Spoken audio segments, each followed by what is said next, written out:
is still sung. Inaawit pa rin siya and it's still alive until this point. Ano po?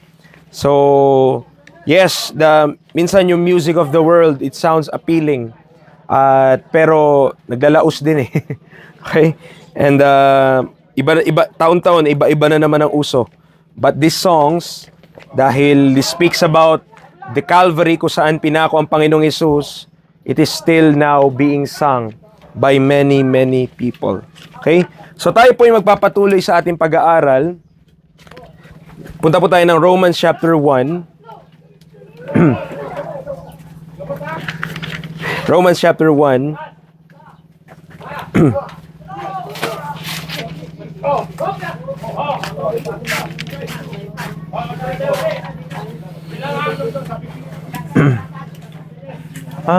Tapos na agad.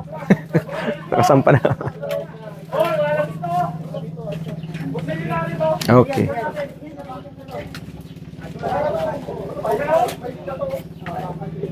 Kailan na sila?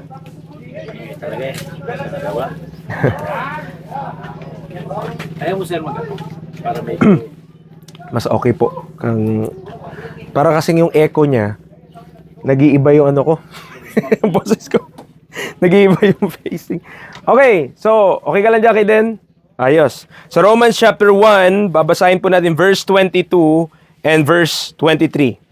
Okay, sabi ng Bible, so sa mga wala, nilagay ko rin po dito, professing themselves to be wise, they became fools, and changed the glory of the uncorruptible God into an image made like to corruptible man, and to birds, and four-footed beasts, and creeping things. Tayo po ay sumaglit sa panalangin. Maraming Diyos, salamat po sa regalo ng buhay na meron po kami lahat. Salamat po, ginising niyo po kami lahat. Simula kanina po, gabi, kami po ay nakapagpahinga ng maayos. Salamat po sa salita mo na may ayag po ngayon. Nawa Panginoon, bigyan niyo nga po kami ng focus ngayon pong oras po na ito sa pakikinig ng iyong banal na salita, na ang sabi niyo nga po sa inyong salita, ang tao ay hindi lamang nabubuhay sa tinapay, bagkus ay sa bawat salita na lumalabas sa bibig ng Panginoon. Kaya salamat po sa salita mo na amin po mapapakinggan ngayon. Help us understand these things. In Christ we pray. Amen and amen. So tayo po ay nasa Romans 1 na verses 21 or 22 to 23. Okay, so pangatlo na po natin tong lesson sa Book of Romans simula nung sinimulan natin last time. And recap po natin yung pinag-aralan natin last week. Okay? So, pinag-aralan mo natin yung without excuse. O walang sino man ang may excuse sa paningin ng Panginoon dahil, as we have discussed, may pruweba sa nilikha ng Diyos. There is a proof from God's creation. Yung mga invisible things from the creation ay kitang-kita naman. All visible things were made out of the Word of God. Yan ang sinabi ng Hebrews 11:3. So, if you could look in Hebrews chapter 11 verse 3, nilagay ko rin dito for the sake of time, through faith, we understand that the worlds were framed by the Word of God. So that things which are seen were not made of things which do appear. So, yung mga bagay na nakikita natin, everything, dagat, mga bituin, lahat ng mga bagay, those were created or framed also by the Word of God. So nagmula po yun sa sinabi lang ng Diyos na magkaroon at nagkaroon. Okay? So, ganun kamakapangyarihan ang salita ng Diyos na kailangan lang sabihin ng Diyos at mangyayari ito. That's how powerful the Word of God. The heavens showeth the handiwork of God. Pinakita ko po sa inyo yung mga larawan na to. Maaring sa atin ngayon, hindi na natin nakikita yung gantong kaliwanag, pero ibang part ng earth, may kita pa rin yung mga ganto kagandang mga bituin tuwing gabi. Ano po, ito parteng Europe. Okay, may kita ito, and parteng Atlantic, if I'm not mistaken, pero this is Aurora Borealis. Talaga pong ganyan yung itsura, kulay green na parang merong usok siya something na nasa taas. At hindi po lingid sa atin, 'di ba? Dito pinupuntahan din yung sunset. And all of those show it the handiwork of God. Pinapakita po nun kung gaano, okay? Kung gaano kagaling ang Diyos, kung gaano yung creation ng Diyos. How could you say na walang Diyos pag tumingin ka sa langit, may kita mo, grabe, ang liit lang natin. Okay. So, man, unlike animals, are given capacity to know God. Binigyan ng Diyos ang tao ng kakayanan na makilala ang Diyos. Binigyan ng Diyos ang tao ng ganoon. Because man is a tripart being. Meron po tayong espiritu, meron tayong kaluluwa, at meron tayong katawan. Okay? At sa mga pag-aaral po natin, may kita nyo po, kapag ang tao namatay, may pupuntahan yung tatlong parte ng tao. Yung katawan ng tao, saan po napupunta? Yun yung napupunta ng sementeryo. Yun yung nililibing. Yun yung naaagnas. Yun yung nagiging buto. Yun yung nawawalan yung mga flesh. Okay, that's the body. The spirit, sabi ng Bible, the spirit returned unto God who gave it. Because the spirit is also life. Yun yung buhay ng tao. So babalik lang sa Diyos, the spirit that God gave man. Pero saan mapupunta yung soul? The soul will go in two places. Dalawang lugar. Either in heaven or in earth. Dalawang lugar lang yung pupuntahan ng kaluluwa. Either langit or impyerno. Okay? At yun po yung katotohanan ng salita ng Diyos. Man is a tripart being. At kung titigan natin, saan yung parang, sabihin natin, saan yung totoong ikaw? Yung body, yung soul, o yung spirit? Saan yung totoong tayo? The soul. Bakit? Yung body, parang diyan ka lang nakalagay. Okay? Kaya nga may tawag po sila, 'di ba, na kapag out of the body experience. Parang lumalabas. Ano 'yun? Ibig sabihin yung soul parang lumabas sa kanyang katawan, sa body. Kasi this body ay temporary residence mo lang. Pero pag tayo ay namatay, mawawala na yung soul dito sa katawan na 'to. So the soul, yun yung importante, but because also the soul is eternal. Walang hanggan yung soul natin. Ngayon, papaano kapag yung soul napunta na impyerno? Ibig sabihin, eternally, nasa impyerno yung soul. Eternal torment, yung magiging result kapag ang kaluluwa ng tao ay napunta doon sa kapahamakan. It is foolishness to think that this complex being called man is a product of accident. So, hindi siya katanggap-tanggap. Foolishness nga yun, ituturing ng Biblia na isipin na tayo po ay walang naglikha sa atin. Kahit ano pong gamit dito na ituro nyo, hindi nyo po pwedeng sabihin na walang taong gumawa niyan. Kahit yung pawid, tao yung niyan eh. Tao yung nagtahi niyan para maging ganyan. Kahit iyan, lahat ng mga dito, tao yung gumawa niyan. Sabi, preacher, yung upuan naman, factory naman yan. Hindi naman tao yan eh, kasi plastic yan eh. Sino yung nag-program dun sa factory para maggawa ng upuan? Tao din. Pero isipin mo, ibig sabihin, kung itong mga bagay na to, practically speaking, tao po yung lumikha. How much more yung tao mismo, walang lumikha? Walang gumawa sa tao? So hindi ka tanggap-tanggap yun. It is foolishness to think that this complex being called man, tayo po, is a product of accident. And yet, ito yung tinuturo sa mga schools, that man came from this random explosion out of nowhere, at eventually, naging amoeba, naging unggoy, naging tao. At yun yung tinuturo ng supposed to be science. Okay? Na naggaling daw ang tao dito. Tapos naging tao na lang eventually after millions, billions of years, trillions of years. Okay? Pero ibang sinasabi ng Biblia, man is created by God. Nilikhaan ng Diyos ang tao at sa Diyos po tayo haharap lahat. Clearly seen, thank you Kuya Ace. Clearly seen, even His eternal power. The eternal power of God cannot be denied. Chemistry, physics, astronomy, biology, name it. All shouts order and intelligent design. Lahat, kahit saan kang branch ng science tumingin, may kita mo, may order. Hindi po siya random, hindi siya parang, alam niyo yun? Lahat ay konektado at maayos. Hindi siya out of order. That is why there are laws in place in the universe. Those laws are placed by God so that there will be order in everything. Imagine, ito na lang, oh. Alam nyo kung ano po ito. Hindi to alien. Langgam yan. Sige mo gaano ka-komplikado yung langgam kapag minagnify through a microscope. At pag tinignan mo yung langgam, isipin mo, alien ba to? Hindi po, langgam yan. Langgam pa lang yan, ganyan naka-complicated. Mas matalino po naman ang tao sa langgam. May mga tao lang talaga na, alam mo yun?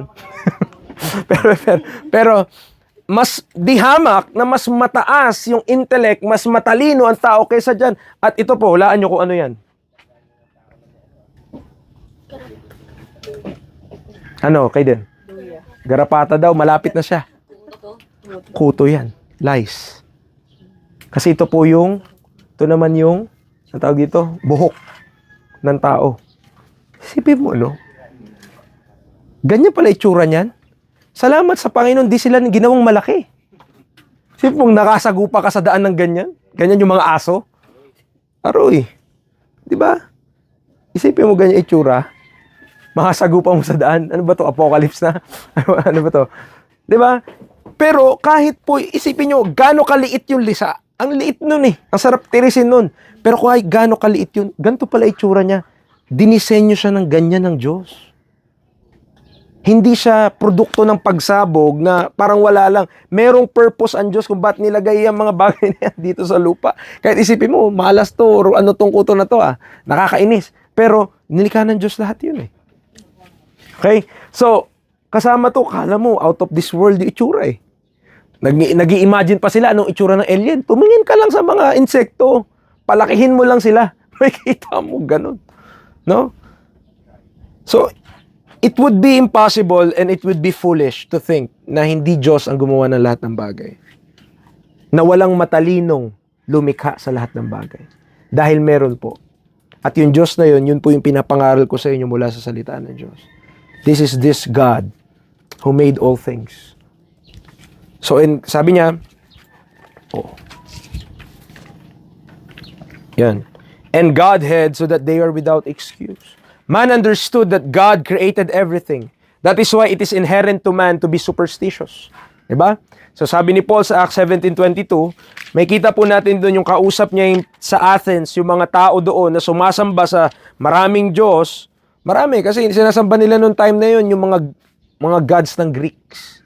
Diba? Yung sila Athena, si Zeus, yung mga yon. So that's why sabi ni Paul sa kanila, verse 22, Then Paul stood in the midst of Mars Hill and said, Ye men of Athens, I perceive that in all things ye are too superstitious. At ang tao po superstitious. Diba? Mapamahiin. Maraming mga superstition ba? However, the Bible will shed light why man rejects the knowledge of God. But sufficient to say for now that creation alone, yung nilikha pa lamang ng Diyos, everything that we are seeing, lahat, mga hayop, bituin, lahat, it proves God's eternal power and Godhead. Pinoprove nito na ang Diyos ang lumikha ng lahat ng bagay. Kapangyarihan ng Diyos ang lumikha sa lahat ng bagay. So, may kita din natin yung pruweba, hindi lamang sa likha ng Diyos, ito po yung inaral natin last week, but proof from man's choice. Ano ba yung naging choice ng tao? Hindi niluwalhati ng tao ang Diyos. God will not share His glory to another. Okay, babasahin ko po ito para marinig nyo po. Isaiah 42 verse 8. Isaiah chapter 42 verse number 8. Sabi niya po, Isaiah 42:8, I am the Lord, that is my name, and my glory will I not give to another, neither my praise to graven images. Hindi niya ibibigay. Bakit ibibigay ng Diyos yung glory niya doon sa nilikha lang ng tao? Siya ang lumikha sa lahat ng bagay. So hindi niya gagawin yun. Siya ang Panginoon at yun yung pangalan niya, at ang kalwalatian niya hindi niya ibibigay sa iba. At sino yung tinutukoy niya doon? To graven images.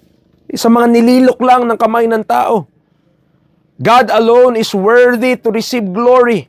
But sinful man would not give God the glory due to His name. Ang problema sa tao, hindi niya ibibigay sa Diyos yung kalwalatian kasi ayaw niya sa Diyos. Psalm 29. Okay, Psalm 29 verse number 2. Ang sabi ng Bible, Psalm chapter 29, verse number 2, Give unto the Lord the glory due unto His name. Worship the Lord in the beauty of holiness. So, inuutusan ang mga tao sa ibigay nyo sa Panginoon yung kalwalatian na karapat-dapat sa Kanyang pangalan. So, dapat lang na ang tao sumamba at tuwalhatiin ang Panginoon lamang. Ang Diyos lamang. Man's irreverence, ungodliness, and blasphemy against God have a just recompense. Tatanda natin yun. It is a law in the universe. Kung ano ang iyong tinanim, aanihin mo. Hindi lamang nag-a-apply yun sa bunga. Hindi lamang nag-a-apply yun sa prutas. Nag-a-apply din yun sa mga ginagawa ng tao. At kapag ang tao nagtatanim ng kasalanan, aanihin niya rin yun isang araw. Dahil ang Diyos ay righteous. He is a righteous judge.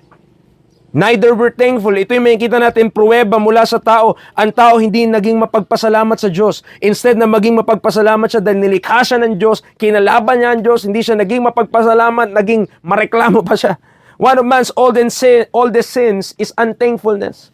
Man's thinking are littered with selfishness, pagiging makasarili, pleasure, and indulgence according to each one's lust, even today. May kita natin yan. Ito yung mga mantra ng mga tao. Ano bang magpapasaya sa akin? Buhay ko to. Anong pakialam mo? Malaya akong gawin ko anong gusto ko. Those are human thinking. I'm just free to do what I want. Pero what I'm preaching to you, ang sinasabi po ng Bible, we will give account to God. Tayo yung magbibigay sulit sa Diyos. At whatever we do, merong consequence po yun. So yan pa nangyari, hindi naging mapagpasalamat ang tao. Sinful man is not delighted with God's holiness and righteousness. That is why you have these people who show their fist against God by their degenerative acts and misplaced fashions. So makikita nyo, marami mga tao, grabe, dinidisplay pa nila yung kanilang kasalanan sa daan. Nagpaparada pa sila ng kanilang mga ginagawa. They are showing and they are proud of themselves. Pero hindi nila alam, one day, may sukli yun. May bayad dun sa Diyos. At gusto pong maintindihan natin, religion, ang daming relihiyon. Isipin mo, Pilipinas, bakit? Di ba? Pilipinas, daming simbahan, kahit saang sulok. Napakaraming simbahan. Pero bakit ganito ang Pilipinas? Corrupt nation. Hanggang ngayon. Bakit? Okay? Because religion itself cannot change man. Hindi niya kayang baguhin ng tao. Actually, religion, ang ginagawa lang ng tao sa religion, they chose their own religion according to their lust. So pinipili nila yung relihiyon na gusto nila, yung hindi sila pabaguhin. Yung okay lang yung kanilang ginagawa, yung hindi sila kailangan magbago sa kung ano man yung kanilang ginagawa pang-araw-araw. So, yung religion na ang religion ang susunod sa kanila, hindi sila. So religion is accepted because it appeals to the flesh, but fails to convict men of their sinfulness, which thing man hates. And lastly, diniscuss po natin na merong historical consequences. Yung pruweba mula doon became vain in their imagination. Ang isip ng tao, full of evil imagination. Yun yung discuss natin sa wrath of God. Kung paanong binagsak ng Diyos yung kanyang puot sa tao sa pamamagitan ng tubig at ginunaw ang mundo sa pamamagitan ng tubig. And we know that because of the rainbow, that God will not again destroy earth through water, pero one day with fire. At mangyayari po yun. Mangyayari yun sa hinaharap. At meron ng tao ng refusal to hear the word of God is caused by the imagination of evil people. It is a high thing that exalts itself against the knowledge of God. Yung hindi pagtalima, hindi pakikinig sa salita ng Diyos. Life without God is vanity. Life without God is vanity. The wisest man, aside from the Lord Jesus Christ, na mamuhay sa sanlibutan is Solomon, King Solomon. Nasa kanya lahat ng bagay. Kung anong gusto niya, nandyan. No, tayo po sa cellphone natin, orchestra, kahit anong gusto mong pakinggan, mapapakinggan mong Pero siya nung time niya, live yun. Kung anong gusto niya pakinggan, meron. Ganun kayaman siya. At kung anong gusto niya, hayop man yan, halaman, meron siya noon. Orchards, napakarami niyang tinatangkilik sa buhay niya. Pero anong conclusion niya sa lahat ng yon? Vanity of vanities. Said the preacher, all is vanity. Life without God is vanity. Everything that you are doing and building together with your life could vanish unexpectedly. At dapat ilagay natin yun sa ating isipan palagi na anumang ginagawa ko, it could be, pwedeng mawala at an instant. Pwede maglaho at an instant. Okay? When man forgets about his origin, he will live a life of ignorance and vanity. Kapag nakalimutan ng tao kung saan siya galing, hindi niya malaman yung purpose niya sa buhay. At akalain ng tao, yung ginagawa niya, okay yun, o yung ginagawa niya, magpatuloy siya doon, pero sayang lang. In Ephesians, the Gentile heart is blinded. Man did not reject God for intellectual reason, but for moral reasons. Lagi pong ganun. Lagi pong ganun. Okay? Hindi naman dahil hindi nila naiintindihan na may Diyos, kasi alam naman ng tao na may Diyos eh. Pero kaya ayaw ng tao sa Diyos for moral reasons. One of those are moral reasons. Dahil ayaw ng tao magpabago sa Diyos. Gusto ng tao magpatuloy sa ginagawa niya. Gusto ng tao magpatuloy sa kasalanan. Gusto ng tao magpatuloy sa kanyang hindi pagiging maka-Diyos. Kaya ayaw ng tao sa Diyos. Yun lang yung punot dulo po nun, mga kapatid. Mga kaibigan. Man do not want God's righteousness ruling his way of life, but wanted depravity and sin instead. And probably the reason why you still reject Christ and His Word, because you are walking in the vanity of your mind and deceived by it. That is why the preaching of the gospel is important. It shines the light toward the darkness in your heart and mind. So ang ating po pag-aralan ngayon, that just a recap from last week, yung ating pong lesson, but now, this is the outline. Number 1, tungkol sa foolishness of idolatry, yun po yung title nito. Number 1, because it shows, the foolishness of idolatry shows self-exaltation of man.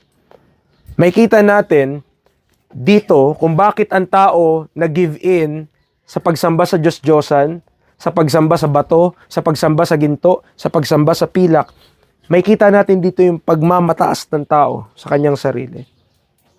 Professing themselves. Nakita mo sa ating text, Romans chapter 1 verse 22, mababasa po natin dyan, professing themselves to be wise. Professing themselves to be wise. May nakilala na po ba kayong tao na galing sa sarili niya? yung parang wala siyang hindi alam. Yung parang wala siyang hindi alam. But the Bible is actually sinasabi dito ng Biblia na ang tao, okay, sa pag-asta niya na marunong, mamaya, may kita niyo yung resulta, they became fools. Okay? Professing themselves to be wise. Seeking wisdom, separate from God, has been the temptation of the serpent from the beginning. Alam niyo po ba yan? Tignan niyo po, Genesis chapter 3. Kaya si Eve nag-give in sa temptation, kaya niya kinain yung pinagbabawal na bunga dahil dito. Isa ito sa temptation po doon. So Genesis chapter 3 verses 4 to 6. Genesis chapter 3, kung meron kayong Bible po, sa umpisa lang ng Bible, yun po ang pinakaunang book, Genesis. Then Genesis chapter 3 verse 4. And the serpent said unto the woman, he shall not surely die. So ang kausap ay yung ahas. Yung ahas, kausap si Eva, Kuya Kaden. Kausap siya. Kuya Ace, kapag may nakausap ka na ahas, anong gagawin mo? Ako, kakausapin ka ng ahas. Ha? Hindi ganun. Kakausapin ka. Siguro matatakot ka, no? Natakot ka? Siyempre naman. Kahit yung aso, magsalita lang, matatakot ka din. Eh. Kahit pa best friend mo yung aso. Kung yun. Pero there was a time wherein it seems to be na ang mga hayop nagsasalita. Okay? Pero I could not prove that, only itong serpent lang. Only serpent. Kasi may time din sa Bible na yung donkey nagsalita eh. O yung sinasakyan ng isang propeta, nagsalita siya. Kasi nga hindi, sabi nung ni Balaam, diretso! Nagsalita tuloy yung ano eh. Nagsalita yung asno kasi mayroong anghel eh. Mamamatay siya kapag dumiretso pa siya dun eh. Oh, so nagsalita siya. Pero, it would not be strange kasi ang Diyos naman na nagbibigay ng ability. So, ano naman kung ang hayop nagsasalita, pero walang hayop na nagsasalita ngayon. Maliban siguro sa parrot. Di po, di ba? Parrot naman, ang paparot lang yun eh. Inuulit-ulit lang ng parrot. Pasok po. Inuulit-ulit lang ng parrot kung ano yung narinig niya. Kung ang narinig ng parrot, pengin pera. Yun lang din ulitin nun. Pero hindi yun original sa kanya. Hindi kagaya ng tao. Pero dito yung serpent, And we know from the Bible that the serpent is Satan himself, the devil. Kausap niya si Eva, and at this time, at this point, nakikipag-usap si Eva sa serpent, sa ahas. At ang sabi ng serpent, hindi ka naman talaga mamamatay. He shall not surely die. Verse 5, For God that know that in the day ye eat thereof, then your eyes shall be opened, and ye shall be as gods, knowing good and evil. Tignan niyo po yung verse 6, kung paano naintindihan ng woman yung temptation na to, nakainin. And when the woman saw that the tree was good for food, una, pwedeng kainin. Pangalawa, pleasant to the eyes. Pangatlo, and a tree to be desired to make one wise. She took of the fruit thereof and did eat, and gave also unto her husband with her, and he did eat. So ano yung temptation? Una, pwedeng kainin. Pangalawa, maganda sa paningin. At pangatlo, magiging wise siya. Magiging wise siya. Tignan nyo? So from the beginning pa lang, gusto ng tao na maging marunong. Gusto ng tao na maging magaling. Gusto ng tao na maalam siya. Ang problema, hinahanap ng tao yung wisdom separate from God. Hiwalay sa Diyos. Okay? Hiwalay sa Diyos. Akala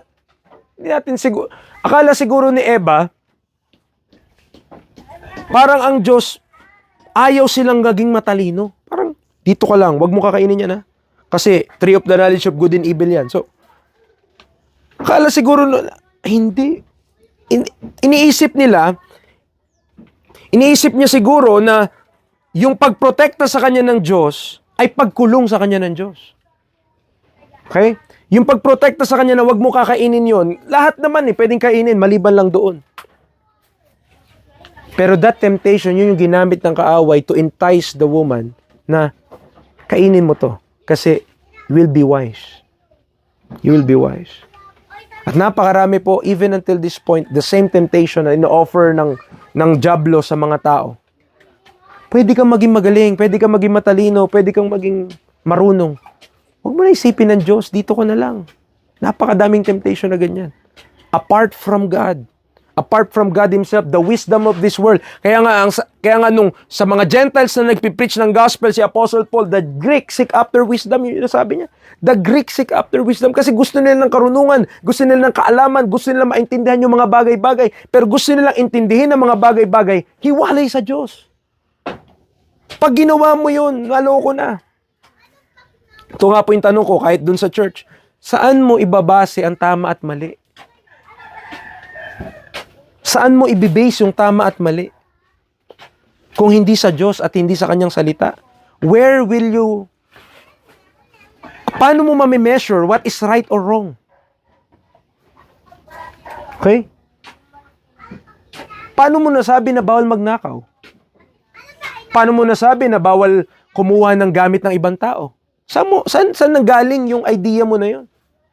Sasabihin natin, syempre, tinuruan ako ng nanay ko. Sinuruan ako ng tatay ko. Saan nakuha ng tatay mo at nanay mo yun? Balik ka ng balik. Wala kang ibang source niyan ng tama at mali, maliban sa Diyos eh. Kasi kapag hindi Diyos ang lumikha ng lahat ng bagay, at ang lumikha ng lahat ng, wala palang lumikha ng lahat ng bagay, abay, wala tayong pinagkaiba pala sa hayop. So walang magiging source ng tama at mali. The fact na yung sanlibutan, alam nila na merong inherent sa kanila, may conscience sila what is right and what is wrong, is because God gave man a conscience of what's right and wrong. At binigyan niya pa ng salita ng Diyos ang tao so that man could ascertain what is the truth from God. Malalaman ng tao kung ano yung tama at mali base sa kanyang salita at hindi base sa katha niya. Okay? Napakahirap po kaya nun. Napakahirap na ibase mo yung tama at mali sa isang tao lang. Okay, napakahirap nun. Kasi paano yung tao na yun, iniisip niya tama yung isang bagay na mali. Tama na manunog, tama na magnakaw. Isipin niyo kung tama yun sa isip niya, tas sa kanya tayo makikinig. Paano na lang? Okay, magkakaroon ng problema. But ito po yung nakikita natin, ang tao, pinoprofess niya yung kanyang sarili na marunong na wise. And yet, gusto niya hiwalay sa Diyos. Hindi mangyari yun. Magkakaroon ng malaking problema. Because according to the Bible, the wisdom of this world is foolishness with God. The wisdom of this world is foolishness with God. Maraming mga marunong, maraming mga matatalino, pero hiwalay sa Diyos. Sabi ng Bible, foolishness yun. Foolishness lang yun. What is that apart from God? The world by wisdom knew not God, kaya it pleased God by the foolishness of preaching to save them that believe. You know, ito pong ginagawa natin, this very act of preaching, itong pangangaral ng salita ng Diyos, sa tingin ng iba, foolishness ito eh. Oh, yan na yung baliw oh, sa salita dyan. No? They could say that. Why? Because they do not know God. But if you know God, kung ikaw ba, alam mo na yung tao nalulunod na dyan at ikaw yung may kakayanan para sagipin siya, pipikit ka lang ba? At walang gagawin? Siyempre, kung alam mo kung papaano ng tao na yun, kailangan mo tumawag ng tulong, ikaw lang yung nakakita ng napangyari, gawin mo yun. Okay, cargo de concession natin yun. But preaching the gospel like the Apostle Paul, dito po tayo tinawag ng Panginoon. Okay? At dito sa mga bagay nito, pagtuturo ng salita ng Diyos, they became fools. Sa pagprofess nila na sila'y marunong, sila po ay naging mga mangmang. The fool have said in his heart, nasa Bible yan, the fool have said in his heart, there is no God. Okay? Kaya kung may hindi ako naniniwala sa Diyos, fool. Yan ang sabi ng Biblia. Man's pride would not accept the knowledge of God and thought he is wise to do so. Kala ng tao, matalino siya. Kala ng tao, marunong siya dahil ayaw niya sa Diyos. It just proves his foolishness. Aside from being a proud fool, man is also in self-deception. Man is a fool who thinks he could escape the righteousness of God. Romans 2. Tignan niyo po, Romans chapter 2, sa ating text malapit. Romans 2 verse 16. Romans chapter 2 verse number 16, the Bible says, in the day when God shall judge the secrets of men by Jesus Christ according to my gospel. God shall judge the secrets of men. Kahit ano pa yung tinatago natin, kahit ano pa, lahat, laman ng puso ng tao, alam ng Diyos. Alam ng Diyos. Okay? Kahit anong pagmamalaki ng tao, kahit anong pagpapakita ng tao na siya'y marunong, kahit anong pagpapakita ng tao, umiiwas siya sa Diyos, umaalis siya sa Diyos, wala tayong takas one day. Harap tayo sa Diyos. Okay? And the foolishness of idolatry also, hindi lamang nagpapakita po ng self-exaltation of man, but also shifts from glory to corruption. Shifts from glory to corruption. Change the glory of the uncorruptible God. In serving his own lusts, man degenerated into idol worship which their own fingers have brought. Isaiah, babasahin ko po ito because this is important. Isaiah chapter 2 verse 8. Isaiah chapter 2 verse number 8.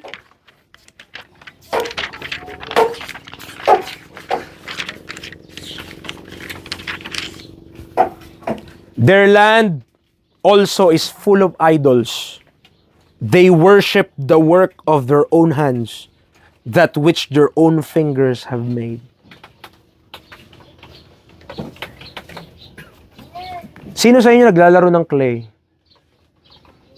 Naglalaro kayong clay? Clay? Hindi, ikaw. Ace, kayo? Naglalaro kayo ng clay? Okay. Magaling kayo mag-clay o ano lang? Bilog-bilog lang? Nakagawa na kayo ng parang tao? Di pa?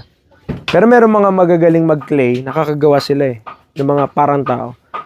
Na-imagine nyo ba na paggagawa nila nun, sasabihin nila, tas yuyuko sila doon, tas sasabihin nila, ikaw ang gumawa sa akin. Tas luluhod sila. Imagine mo. Sila yung gumawa nun. Sila yung gumawa ng clay, Sila yung gumawa ng clay. Tapos, luluhodan nila yung clay. Tapos gaganon sila, ikaw ang lumikha sa akin. Kaya parang baliw, di ba? Foolishness. And yet, yun po yung nangyari sa tao. Hindi mo matatanggi na ganun ang ginagawa ng tao. Nakakalungkot hanggang ngayon. Papakita ko po sa inyo, may mga picture dyan mamaya. Hanggang ngayon, ganyan ang ginagawa ng tao. God cannot see corruption because He is unlike man who is flesh, mortal and subject to death. Tandaan natin, ang Diyos hindi kagaya natin. Tayo po, mortal, tayo flesh, tayo subject to death. Okay? Mamamatay tayo. Pero ang Diyos hindi naman. He cannot see corruption because He is not mortal. Even Jesus Christ, listen, God Himself, who became man, saw no corruption. Kaya nga 3 days pa lang nabuhay na siya mula sa mga patay. Imagine kung nag-extend pa po siya na isang araw, magkukorrupt na yung katawan niya eh. Pero He saw no corruption. He saw no corruption. To God only wise be glory through Jesus Christ forever. Unto the King eternal, immortal, invisible, the only wise God, be honor and glory forever and ever. The Lord alone is worthy to receive glory and honor and power. Tingnan niyo sabi ng Revelation 4:11, no?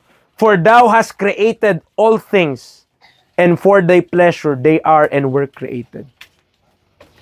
Kaya wala nilikha ng Diyos lahat ng bagay para sa kanyang personal pleasure. For His person, di ba? Ang selfish naman na Diyos, tandaan mo, wala ka kung wala ang Diyos. Okay? At di naman tayo kailangan ng Diyos para maging Diyos siya. Dahil in the beginning, ang Diyos lang naman. So, hindi niya kailangan ng tao para maging Diyos. Pero tayo, lugi tayo kung wala ang Diyos. Kawawa tayo kung wala ang Diyos. So, into an image, ito yung nangyari po, no? Ang tao, kilala niya ang Diyos, pero ayaw niya sa Diyos, so lumipat siya. So instead na yung Diyos, yung sambahin niya, ay iba na lang. Kaya ang nangyari, image pa rin yung sasambahin niya, kaya lang, made like to corruptible. Corruptible na ngayon. Man is originally made in the image of God, but sin and corruption entered into the world. Pumasok po yung corruption sa sanlibutan, yung kasalanan sa sanlibutan. And remember, the second commandment from the 10 commandments, pinagbabawalan na gumawa ng graven image and its service and worship. Graven image, Hindi ko lang po nalagay, pero ilagay ko sana as proof. Pero lahat, I don't know kung lahat, pero karamihan, may mga Catholic Church na merong 10 commandments sa harapan. Tama po? Hanapin nyo kung nasa saan yung number 2 dun. Hanapin nyo yung graven images dun. Babasahin ko sa inyo, Exodus chapter, para for the sake of Exodus chapter 20, ang sabi po dito, Exodus 20, di ba yung first commandment, verse 3, thou shall have no other gods before me. First commandment yon. Ang second commandment, verse 4, thou shall not make unto thee any graven image, or any likeness of anything that is in heaven above, or that is in earth beneath, or that is in water under the earth. Thou shalt not bow down thyself to them, nor serve them. For I, the Lord thy God, am a jealous God, visiting the iniquity of the fathers upon the children unto the third and fourth generation of them that hate me. So yun yung second commandment. Tungkol siya sa wag gagawa ng graven image. Yung nililok ng tao, yung ginawa mismo ng tao. Pinagbabawalan, wala. Tinanggal po nila yun. Kaya pag binasa niyo po yung 10 commandments sa harapan ng Catholic Church, wala yun. Wala yung graven image. Merong thou shalt have no other gods before me. Pero yung pangalawa, hiba na. Hindi yun. Hindi graven image. Okay? Kasi doon sa amin, doon sa St. Anthony, meron yun eh. May 10 commandments din doon. Pero wala yun. Sa palagay nyo po, bakit wala yun doon? Siguro dahil merong rebulto sa loob. Kasi graven images, rebulto po yun, statues. Okay? So, tinanggal po yan. Pero, alam natin na from the beginning, sa commandment ng Diyos, ayaw niya yan. Okay? Ayaw niya yan. Which man rejecting God embraces instead of the uncorruptible God. Now, tingnan niyo po Anong una nangyari? Nagmayabang ang tao. Nagmagaling ang tao. Pero hiwalay sa Diyos. Pangalawa nangyari, dahil ayaw niya sa Diyos, so ililipat niya. Superstitious siya. Ililipat niya yung pagsamba niya. Instead na sa Diyos, sambahin niya, dito na lang sa gawa ko. Okay? Dito na lang sa ginawa ng kamay ko. So, ang dulo nun, creature worship na po ang mangyayari. Pagsamba na sa nilikha instead sa lumikha. Okay? Instead of worshiping the Creator, man worships the creature. Corruptible man, man having a spirit could not escape his own nature, have to channel its superstition to something else. History will reveal how man worship his own kind. Ito po, this is our history. Sa history, sinasamba po yung mga pharaoh. Okay? Ito sila.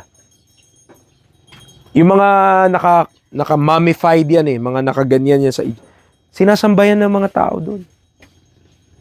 Sinasamba. O ito, kilala nyo po ito. Sino makakahula?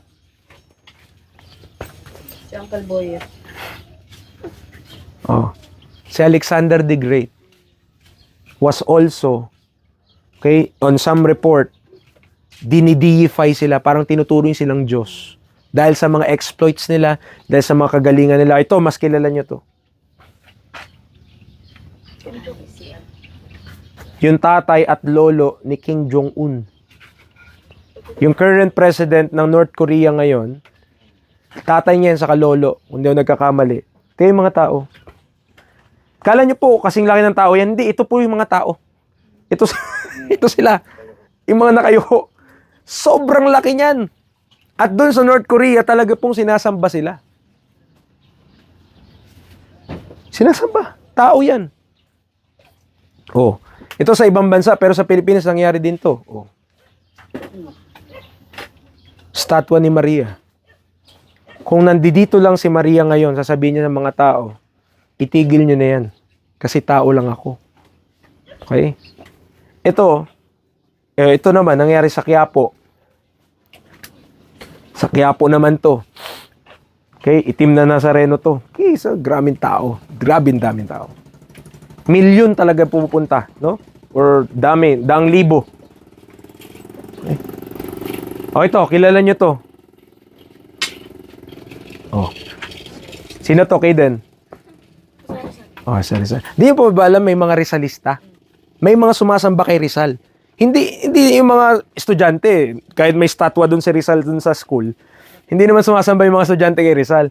Pero merong relihiyon na Rizalista na sumasamba talaga sila kay Rizal. Natituring nila na, hindi ko alam, weird nga yung mga tinuturo nila. Pero talaga pong sinasamba. Pinapanalangin pa. Kung ano-ano. Okay. Nakita natin, instead na yung Diyos, yung sambahin, sinong sinamba? Tao din. Tao din ang sinamba. History reveals, man worships his own kind. God intends. Paano ba gusto ng Diyos i-worship siya? John 4:24 or 23. John chapter 4 verse 23. Paano ba dapat sambahin ng Diyos?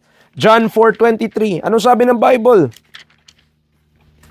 But the hour cometh, sabi niya, John 4:23, and now is, when the true worshipers shall worship the Father in spirit and in truth. Paano daw sasambahin? Spirit and in truth, hindi in images or graven images. Hindi ganun yung intention ng Diyos. Sasambahin siya through those mediums. Pero sasambahin natin ng Diyos in spirit and in truth. For the Father seeketh such to worship Him. Paano siya sambahin? Espiritu at katotohanan. At alam niyo po ba kung anong espiritu? The words that I speak unto you, they are spirit and they are life. Oo. Tumakbo. Yan. Remember, even images in heaven. Yung binasa ko sa Exodus po kanina, kahit nga sa langit na mismo yun hindi pa rin pinapasambay. Hindi pa rin Hindi pa rin pinapagawan ng rebulto ng Diyos Kahit mga tagalangit na yun wag pa rin. Paano mo siya sasambahin? In spirit and in truth. In spirit, the words that I speak unto you, their spirit and their life. At the same time, the word of truth. Salita ng Diyos. So, paano natin matututunang sambahin ng Diyos? Sa kanyang salita. Hindi siya nagbigay ng video na papanood din nyo. Okay, guys. Dito, ganito nyo ako sasambahin Hindi nagpadala ang Diyos ng video tapos in-upload nyo sa YouTube. Ganito nyo ako sasambahin. No. Ang ginamit ng Diyos, words. Words. The words that I speak unto you, their spirit and their life. Imagine, hindi lamang tao. Siyempre, napakita ko sa inyo, sinasamba. Ano sinasamba? Tao. Mga tao, sinasamba ng tao din.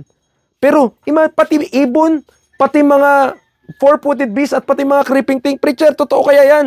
Different cultures have their own myths, folklores, and graven images to prove bird worship. Ito. Sky god Horus. Sa Egypt din ito, if I'm not mistaken. Okay? Ano pa? ito naman, Thunderbird. Ang tawag dito, Thunderbird. Narinig niyo po yung Thunderbird kasi parang sa mga battery may, may ganun. Pero sa Native America, sinasamba siya. O ito naman, si Garuda. Sa Hindu naman ito. O ito, mas kilala nyo. Chinese yan eh. In dragon. Pero sinasamba yun. Ito, tanong ko, paano to sinasamba? Ito sinasamba to sa Pinas. Sinasamba yan sa Pilipinas. Yung agila, sinasamba yan sa Pilipinas. Tignan yung pera. Yung 1,000. Ang daming sumasamba dun. Diba? Advance lang sa atin, nasa wallet. Pero, natawanan natin, pero actually, maraming mga tao sumasamba sa pera. Tapos pinalitan pa nila yung 3 ulo. So ngayon, agila na. Okay? But man is worshiping birds.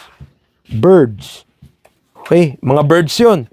So even in these modern times, yung mga ibon yun, dito, 4-footed beast. Tignan nyo, sa India. Sa India ito. Baka po. No? Kaya bawal ka kumain ng corned beef sa India. Sarap pa naman ang almusal namin, corned beef. Dito lang yan. Sa ibang lugar, bawal mo kainin ng baka. Baka kinulong ka.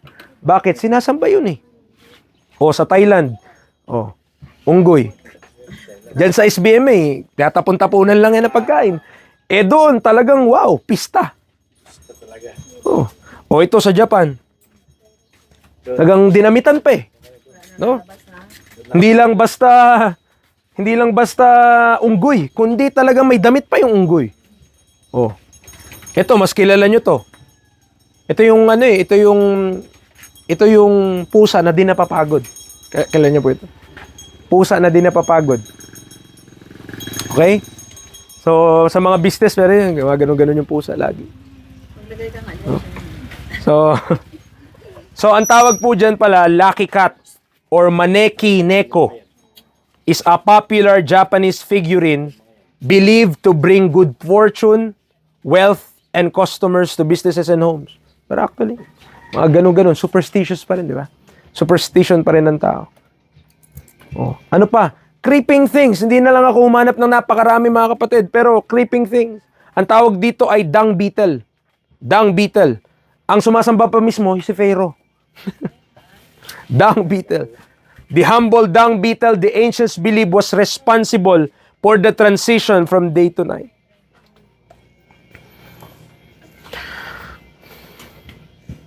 Man sinks into this depraved state because he rejected the knowledge of God. Sumasamba ang tao sa Diyos-Diyosan. Sumasamba siya sa mga nilikalang. Sumasamba siya sa mga hayop. There was a time that God winked at this. Ibig sabihin, parang pinalagpas lang ng Diyos. Pero ngayon po, so Acts 17, yes, may time na parang ganun sa ating palagay, parang hinayaan na ng Diyos ang tao, pero hindi pala. Acts 17 verse 30, sabi niya, in the times of this ignorance, God winked at. Pero ngayon, but now commanded all men everywhere to repent. Saan magre-repent? Mula doon sa maling paniniwala, mula doon sa peking Diyos, mula doon sa mga rebulto, patungo sa buhay na Diyos. But now commanded all men everywhere to repent, because that God will judge the world in righteousness by Jesus Christ. Sa pagtatapos po natin, hindi natin patagalin. There was a time where God winked at the foolishness of man for not acknowledging Him as the Creator and true God. May time na ganon. Pinalagpas ng Diyos, parang, sige. Okay? Pero ngayon, inuutusan niya na ang bawat tao to repent and turn to Him through Jesus Christ. Okay? To turn to Him. Kasi, God will judge the world. Okay? God will judge the world. We better obey the gospel, else condemnation. If you will remember, ano po yung gospel? Yun yung kung papaano namatay si Kristo para sa ating mga kasalanan.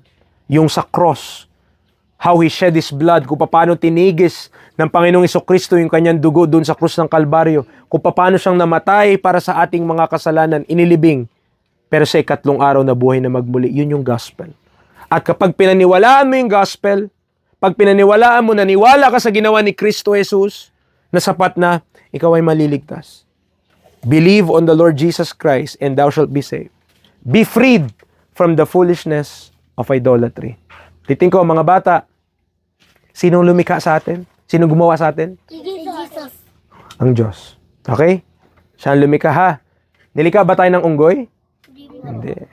Sana maliwanag yun. Okay? At ang tao na nilikha ng Diyos, haharap sa Diyos isang araw. Ibig sabihin, babalik din tayo sa Diyos. Okay? Kaya makilala dapat natin si Jesus. Kasi siya yung Gumawa sa atin. at siya yung namatay para sa ating mga kasalanan. Ha? Siya yung nagbayad ng ating mga kasalanan. Tayo po yung manalangin. Lord, salamat. Salamat po sa iyong banal salita. Salamat po sa time na meron po kami. Salamat po sa mga tao po na nagbigay na kanilang panahon para mapakinggan yung banal salita. Lord, tulungan niyo po kami na mas lalo pa maintindihan ang ebanghelyo mo, maintindihan yung ginawa ni Kristo para po sa amin, na hindi dapat kami magtiwala sa mga nililok lang ng tao, mga ribulto, na kung saan napakarami po nadideceive ng mga bagay po na ito. Lord, I pray na mga tao po dito sa lugar na ito ng Palawig ay makakilala po sa inyo ng tama, maniwala kay Kristo Jesus bilang kanilang tagapagligtas, at ikaw po ay mapaglingkuran din nila kung sila na po ay naligtas. Salamat po sa iyong salita. Kayo po ang maitaas maluwalhati. In Jesus' name we pray. Amen and amen. Thank you po.